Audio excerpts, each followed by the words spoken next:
Om Jnana-timirandhasya Jnananjana-shalakaya Chakshurunmilitam Yena Tasmai Shri Gurave Namaha. Well, if you have a choice to meditate upon very beautiful form, his very beautiful face, and nose, eyebrows, and what? Indescribable. Seems better to meditate upon that which is very beautiful and pleasing and merciful. Persons who are envious have a different opinion.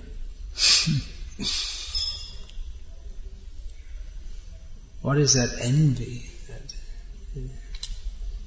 Seeing someone so beautiful, someone whose consciousness is pure is pleased by that. Someone whose consciousness is not pure becomes displeased. You don't like it. Someone's better than me. Oh, no, cannot be. Then nothingness. And then they say that, well, they take it, well, the main thing is to concentrate the mind. So it doesn't matter, you can concentrate on anything or nothing. They take the meditation to be the end, or a means to an end, and it can be, the main thing is to meditate. So if you want, you can meditate on Vishnu, if you can meditate on another god. There are so many gods. They're all imaginary anyway, according to the impersonalists. So you can meditate on whatever you like, whatever you can fix your concentration on, because the main thing is just to concentrate. They got it wrong. Dhruva Maharaj, he took up meditation, and for him also, as for anyone who's meditating without a clear conception of bhakti, even if they're meditating on the form of Vishnu, they take this form to be a means to an end. We shall meditate on the form of Vishnu, and then we'll become self-realized. And what happens after that? Well, I guess you don't need Vishnu anymore, because you did it, you finished your meditation. But because the form of Vishnu is very beautiful, very merciful, then it's natural to be attracted to him. And when we're meditating on that form as a kind of something to fix the mind, that's the trick. Because it's natural for the mind to be attracted to Vishnu.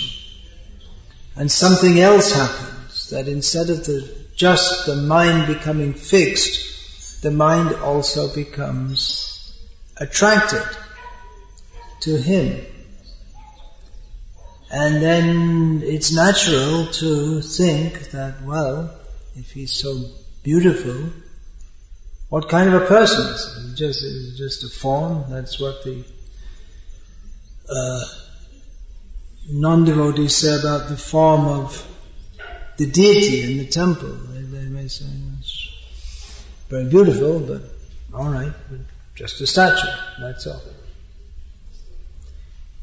But those who are devotees, even at a very neophyte level, they begin to appreciate that the beauty is the beauty of not simply an artist's fashioned beauty, but is the beauty of the Supreme Person, who's not only is his form beautiful, but his personality is very pleasing and attractive. And to enter a relationship with that personality, that is Bhakti.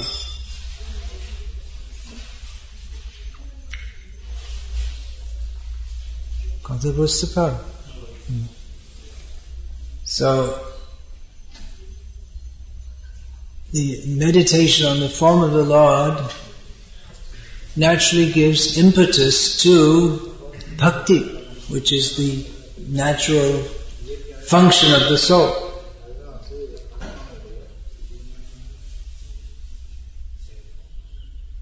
And Dhruv Maharaj experienced that he was meditating on the form of the Lord and he became attracted to that person. And even persons who have actually a much higher aspiration than Dhruv Maharaj, the idea of liberation from this material world or impersonal Brahman or realization, that is a much higher aspiration. Dhruv Maharaj thought of the biggest and best thing he could get, but he was still not on a very high level because his aspiration was only for something material. So, transcendentalists, their aspiration is much higher than anything a materialist can dream of. But they still, if they have not come to the stage of Krishna consciousness, then they're still cheating themselves of the nectar for which everyone should be anxious. We find that the description of the form of Vishnu, it's a repeated theme in the Bhagavatam itself, the form of the Lord. And this again already has been described in the 3rd canto. And it's usually the description goes over several verses, and there have been literally, still today there are hundreds of poems and songs extant in various languages praising the form of the Lord. Rup Kirtan, Nam Kirtan, Rup Kirtan, Guna Kirtan, Leela Kirtan. These 4 aspects of the Supreme Lord. Nam, Rup, Gun, Leela. These are the subjects of innumerable kirtans, or poems, stutis, stavas, various poetic compositions. And they're often very similar. And mundane critics, they criticize. What is this? You see, all these poets, they write this morning the same thing over and over. It's kind of boring, and couldn't they think of something else? And that's the idea in modern art, to be creative and produce something else. But in Vedic art, or the art is to produce the same thing. Produce a deity of Krishna. You don't think, let's make a different Krishna. Let's make a different form. Or the artist, if he reproduces the same form, that is his perfection. Of course, Krishna is always new and fresh at every moment. So it won't be exactly the same, and Krishna is perceived by different persons because every person is different. So they perceive him in a somewhat different way. So it's not that the poems are exactly the same, but they have a lot of similarity. And people may think, well, that's very boring, but for the devotees it's not boring. Again and again they like to hear about the form of Krishna, because that form, meditating on that form or hearing about that form, is eternally pleasing. Hearing about the pastimes of Krishna is eternally pleasing.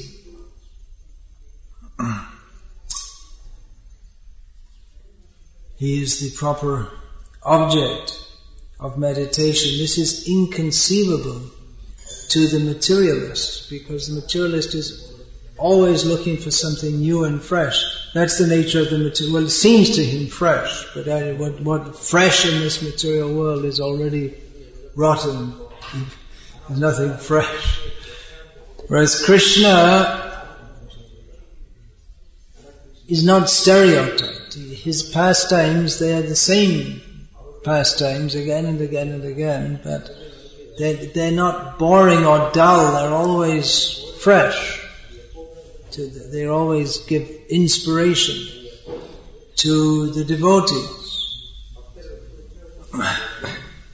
Not exactly the same, but more or less along the same pattern. His pastimes. So in the material world, because everything is stale and dull and boring, and there's no actual pleasure in any of it, therefore people are always looking for something different. Something different. Let's try something different. And it seems inspiring because it's different, and they think, oh, it's different, it must be better. This is what I'm looking for. And then that becomes stale and dull and boring, and they go on and they spend their whole lives looking for something different and fresh, and this must be it, and it never is it. But with Krishna there's no need to always change, because He is completely perfect as He is, without any change. So, there's no need to change it. It's not that Krishna has to take different form. He does take different forms and satisfies various devotees with various states. He doesn't take. It's very difficult. What language to use to describe Krishna? You say he takes different forms. No, he doesn't take different forms. The forms are always existing. If we say he has different forms, that suggests that the forms are different from him. We can only say he is different forms, or he manifests different forms, which are all very pleasing to his devotees. And different devotees are attracted to different forms of the Lord, and all the forms they have different pastimes. The form of Varaha Dev is exactly suitable for his pastimes. That wouldn't be very suitable for Gopi Lila. Varaha is very suitable for Varaha Lila, nor is the form of Krishna in the forest of Vrindavan very suitable for Varaha Lila, nor does Hanuman. He knows that Rama, Srinathe Janakinathe, Abheda Paramatmane, Tatapi Mama Sarvasvam Rama Kamalalochanaha. He knows that my Rama, lotus-eyed Rama, he is non-different. Janakinath, the Lord of Rama, is non-different from Vishnu Narayan, the Lord of Shri. But still, he says, as far as I'm concerned, my Lord is Rama. He's my Lord. So everyone feels, the pure devotee, they feel that this is my Lord. Here is Mother Yashoda, my Krishna. And Radharani, my Krishna. Hanuman, my Rama. So that same person who is the same, and the same form is described, but every devotee has their own individual, unique relationship which they enjoy with him. So they feel my Krishna, my Rama, my Varaha, whichever form. Or there may be some devotees are attracted to many forms. They like to hear about all the forms. Devotees of Krishna, and here I'm saying that devotees of Krishna as those who are particularly attracted to the form of Krishna. not those who are attracted to the form of Rama, Nrsimha, Varaha, Kurma, those who are particularly attracted to the form of Krishna. They also hear about the pastimes of other forms. We have in Bhagavad-gita descriptions of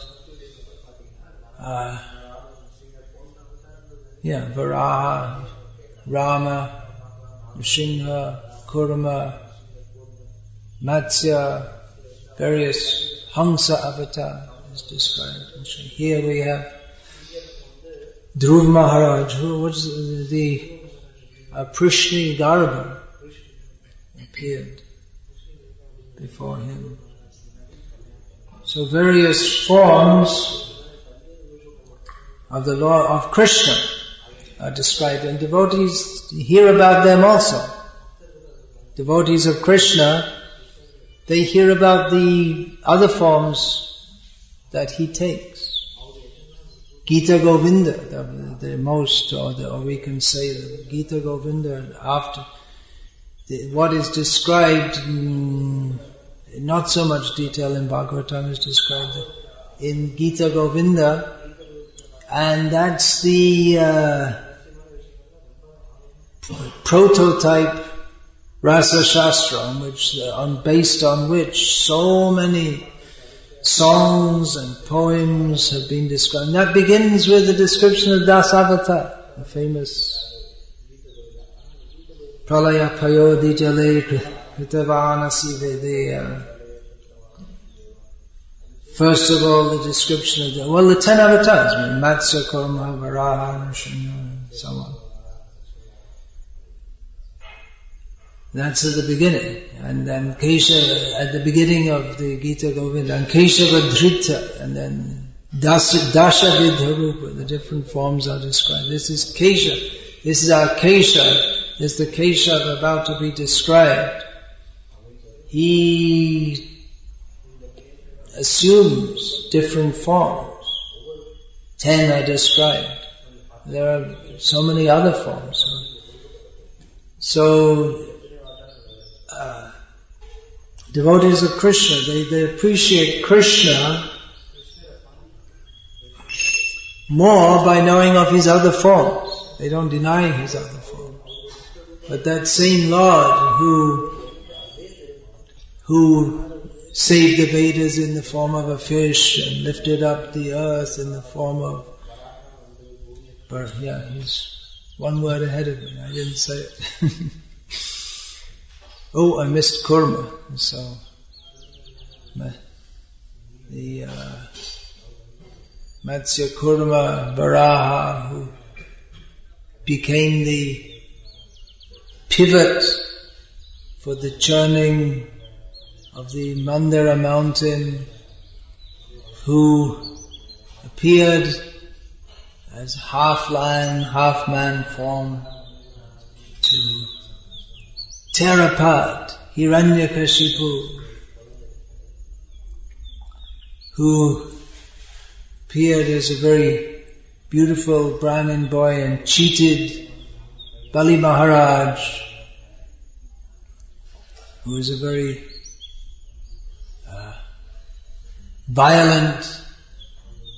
violently killed all the Kshatriyas, the misbehaved Kshatriyas, and who punished the 10-headed Ravana and offered his heads to the 10 heads to the 10 directions.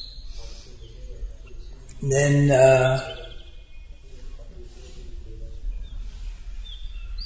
there's a controversy. Who's next? Depends which sampradaya you're from. What do you say? Wait a minute, the Madhvas don't say that. What do the Madhvas say? They don't accept Balaram. So, then very beautiful Balaram.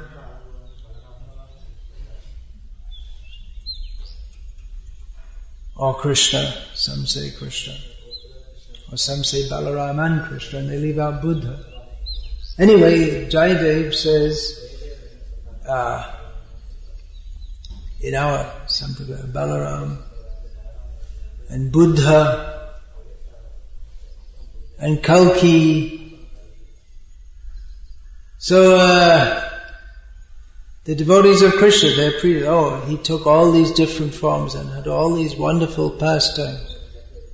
And here he is, playing in the home of Nanda Maharaj. That same Lord who is competent to save the Vedas and destroy Rama and perform cosmic pastimes, going from heavenly planets to Sutala and as Vaman and covering the whole universe. That same Krishna, the elderly gopi, Mother Yashoda, the elderly gopis, they're clapping their hands and he's dancing, little baby. So they appreciate more that how wonderful is our Krishna, that he's so great, but the greatest of his greatness is that he's become subordinate to his devotees. And you say, wait a minute, that doesn't make sense. If he's great, how can it be subordinate? That means someone's greater than him. That's right! That's right. Someone's greater than him. Mother Yashoda's greater than him. Well, then he can't be God. Yes, he is God. He is God.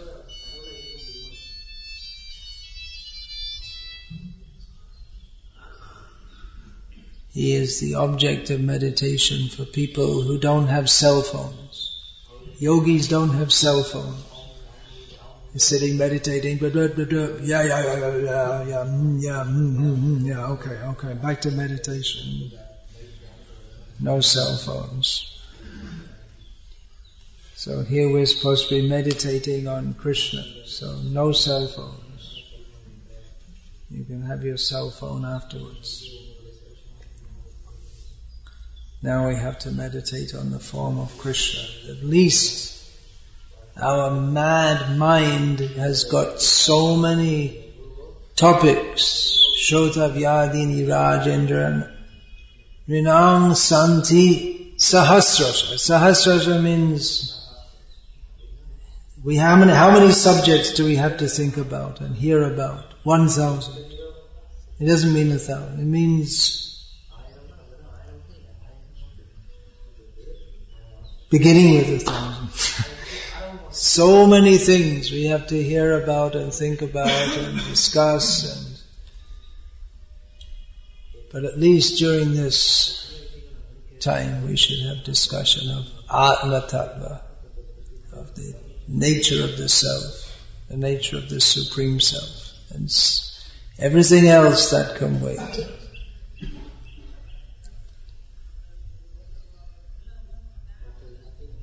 And then, so cell phones can be turned off during class, at least during this time. All the rest of the time we're thinking about, talking about, discussing all kinds of things, but at least during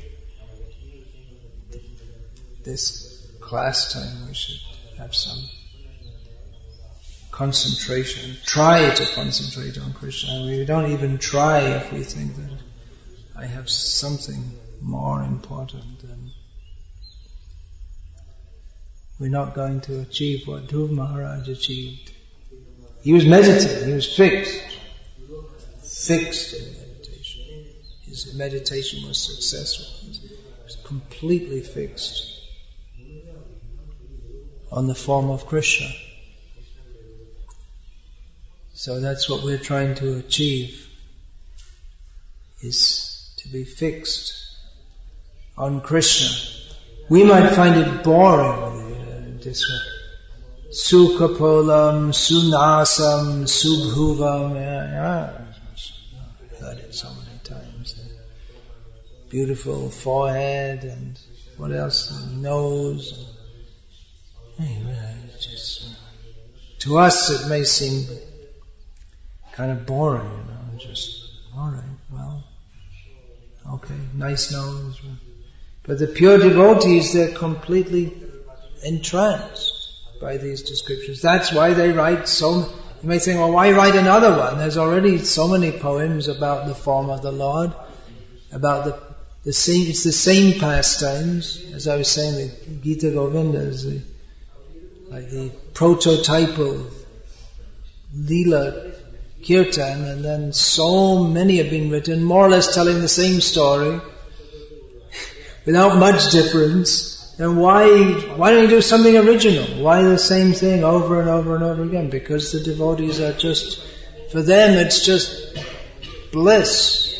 They're completely absorbed in it. They're completely entranced by it. And for them, they're just, something kind of, I have to write something. Yes, no, not I have to write something. It just comes in their mind. We may think it's just something the same, but to them it's just another nuance on the subject which has completely absorbed their consciousness.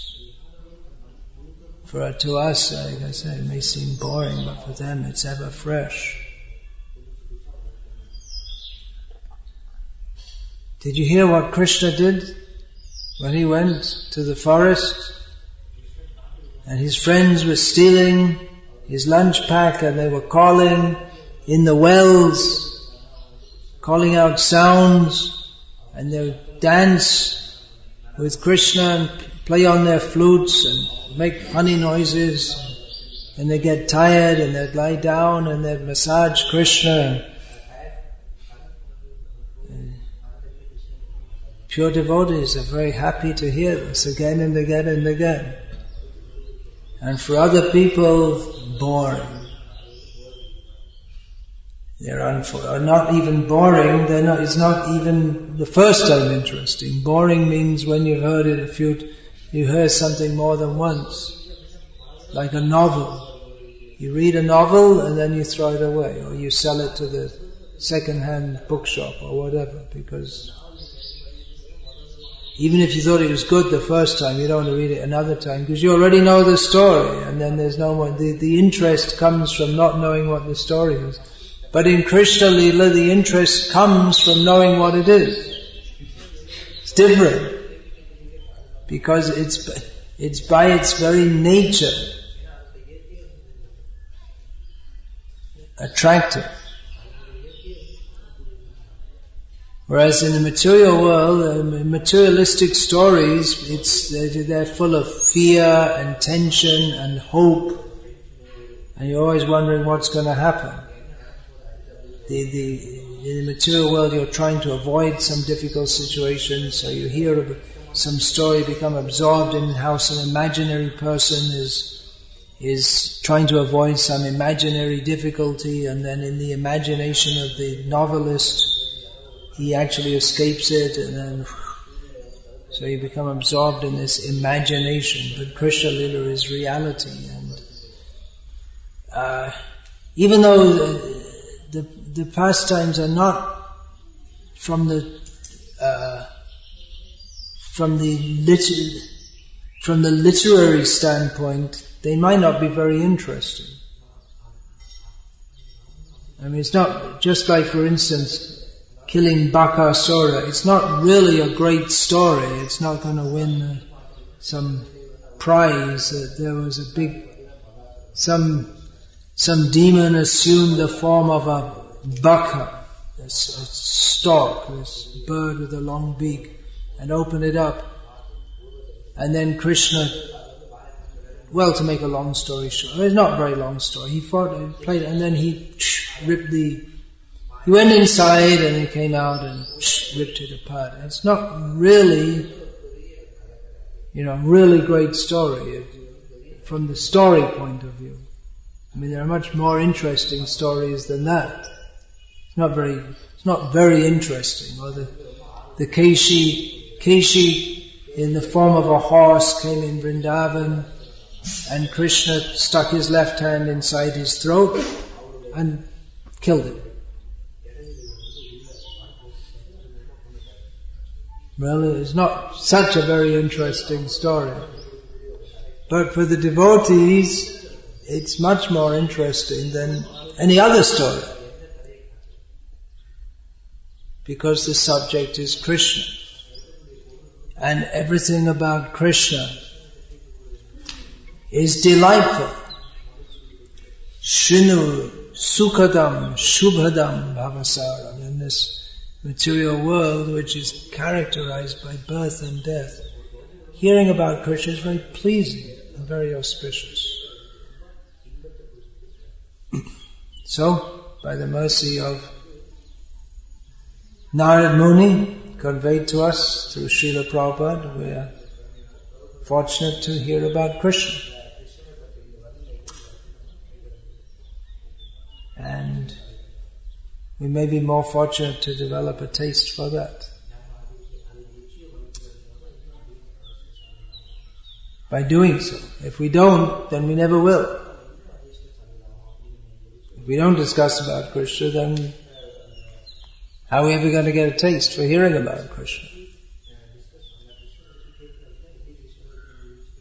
And if we do, then we will get a taste for hearing about Krishna. That's the nature of Krishna.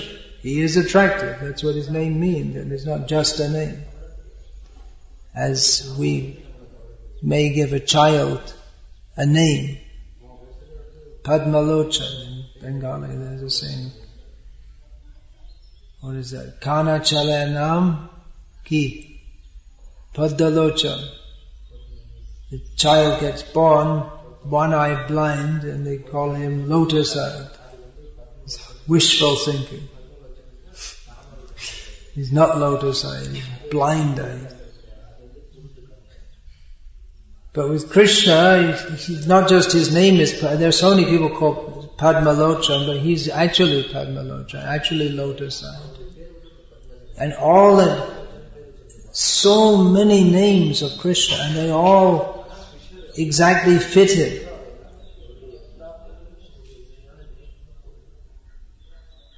That's why you say every name is a name of Krishna, and at least every good name.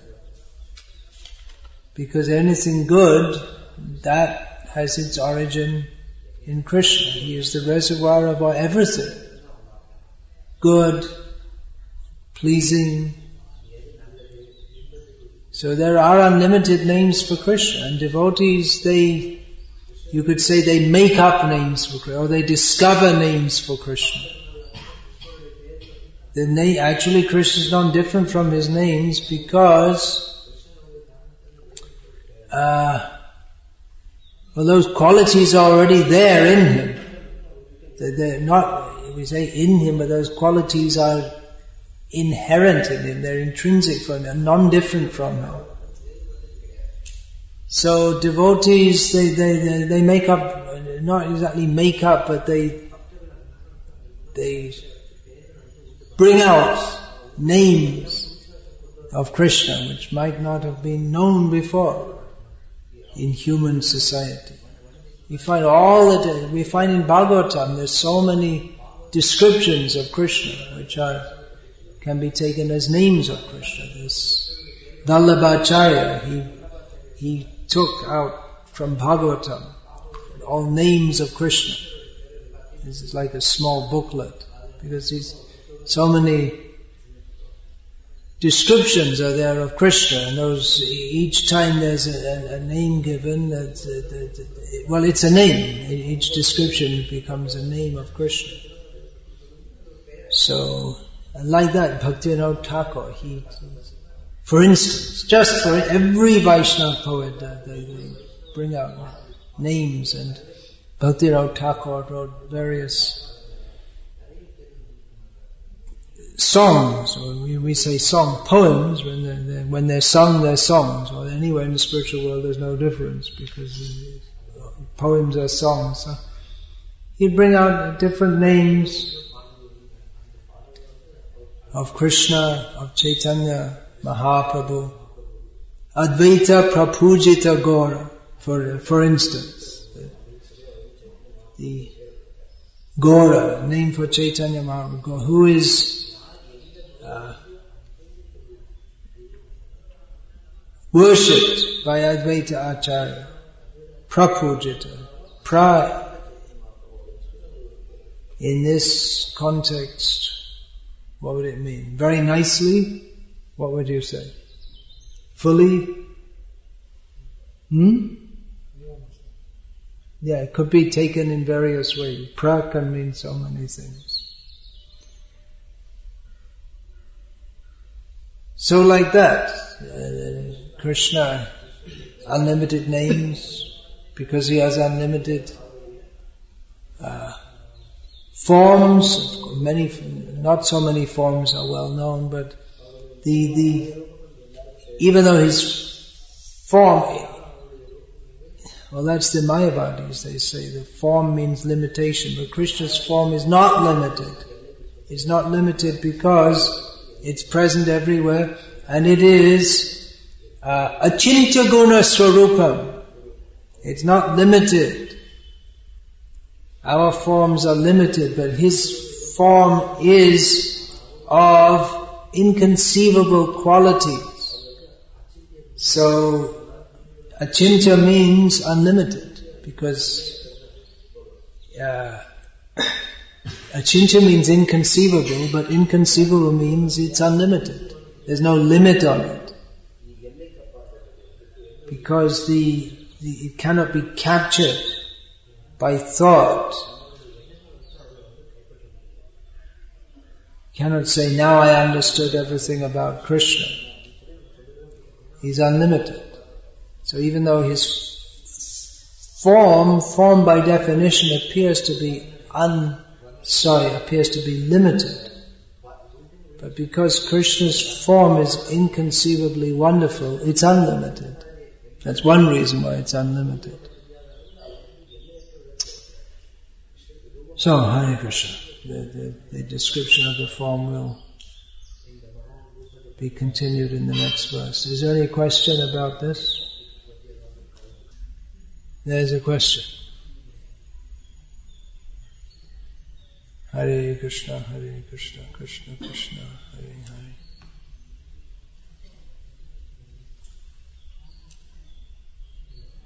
Hare Rama, Rama Rama, Hare Hare. Lord appears in different forms and different forms? Lord comes to this world. Or if you say it just makes a difference, but I mean what you're saying, what's the meaning of what you're saying? Do you mean to say he's coming in different forms? Yeah, different. Okay, if you say different form, it means a specifically different form that you're talking about. You say forms, then it means plural. Yeah, then?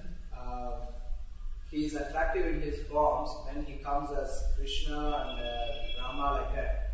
And how to take the forms which are apparently not so attractive, like Kurma, Varaha. Varaha, not attractive? Why not? All the demigods, they were appreciating.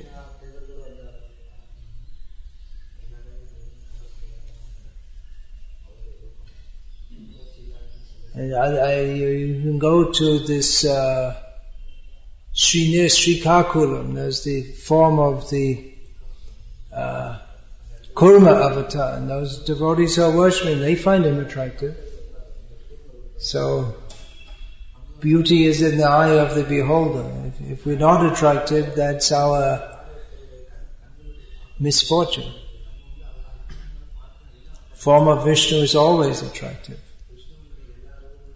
The form of Varaha is not that of some horrible pig. For that matter, the form of Krishna is not that of a man either. When you say Krishna, Krishna is not some blood and stool and mucus, bone-filled bag that we call a man in this world. That the forms of blood and mucus and pus filled in some skin bag that makes a human man is only a perverted reflection of the transcendentally beautiful body of Krishna.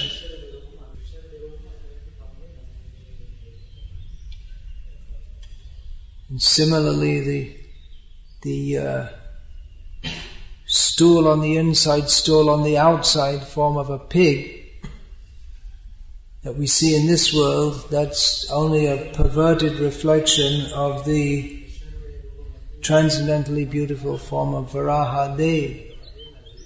We think a pig's ugly because he has stool on the outside, but a man's body has stool on the inside. So we only see, it's just we don't see it, that's all. So we may think it's very, very nice. And actually Krishna also passes stool, for that matter, and urine. But that's transcendental. Want me to explain that? Well, I won't, because it's not a subject matter of explaining. It's simply to be accepted. There's no mathematical formula to explain Krishna, or no logical formula to explain Krishna. That's why the atheists are convinced that belief in God is foolish, because it can't be understood by logic, can't be understood by the mind. And that's the same reason why the devotees accept Him.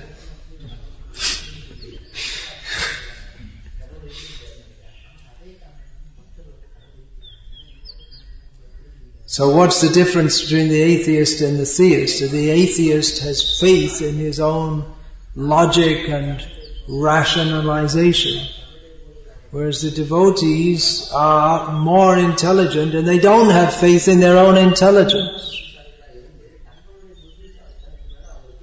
And they accept that beyond the three limits of time, space and thought, there is He who exists in the Turiya Avastha, in the fourth dimension.